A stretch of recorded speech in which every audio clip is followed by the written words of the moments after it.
1 Samuel chapter 22. David therefore departed thence, and escaped to the cave Adullam, and when his brethren and all his father's house heard it, they went down thither to him. And every one that was in distress, and every one that was in debt, and every one that was discontented, gathered themselves unto him, and he became a captain over them, and there were with him about 400 men. And David went thence to Mizpeh of Moab, and he said unto the king of Moab, Let my father and my mother, I pray thee, come forth, and be with you, till I know what God will do for me. And he brought them before the king of Moab, and they dwelt with him all the while that David was in the hold. And the prophet Gad said unto David, Abide not in the hold, depart, and get thee into the land of Judah. Then David departed, and came into the forest of Hareth. When Saul heard that David was discovered, and the men that were with him, now Saul abode in Gibeah under a tree in Ramah, having his spear in his hand, and all his servants were standing about him winky face. Then Saul said unto his servants that stood about him, Hear now, ye Benjamites, will the son of Jesse give every one of you fields and vineyards, and make you all captains of thousands, and captains of hundreds?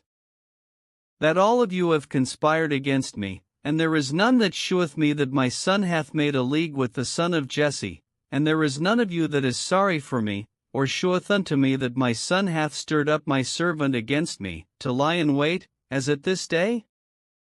Then answered Doeg the Edomite, which was set over the servants of Saul, and said, I saw the son of Jesse coming to Nob, to Ahimelech the son of Ahitub.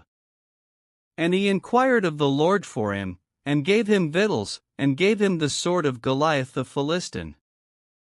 Then the king sent to call Ahimelech the priest, the son of Ahitub, and all his father's house, the priests that were in Nob, and they came all of them to the king. And Saul said, Hear now, thou son of Ahitub. And he answered, Here I am, my lord. And Saul said unto him, Why have ye conspired against me, thou and the son of Jesse, in that thou hast given him bread, and a sword, and hast inquired of God for him, that he should rise against me, to lie in wait, as at this day? Then Ahimelech answered the king, and said, And who is so faithful among all thy servants as David, which is the king's son-in-law, and goeth at thy bidding, and is honorable in thine house? Did I then begin to inquire of God for him? Be it far from me, let not the king impute anything unto his servant, nor to all the house of my father, for thy servant knew nothing of all this, less or more. And the king said, Thou shalt surely die, Ahimelech, thou, and all thy father's house. And the king said unto the footmen that stood about him, Turn, and slay the priests of the Lord, because their hand also is with David, and because they knew when he fled, and did not shew it to me. But the servants of the king would not put forth their hand to fall upon the priests of the Lord. And the king said to Doeg, Turn thou, and fall upon the priests. And Doeg the Edomite turned, and he fell upon the priests, and slew on that day 85 persons that did wear a linen ephod. And Nob, the city of the priests, smote he with the edge of the sword, both men and women, children and sucklings, and oxen, and asses, and sheep, with the edge of the sword. And one of the sons of Ahimelech the son of Ahitub, named Abiathar, escaped, and fled after David. And Abiathar shewed David that Saul had slain the Lord's priests.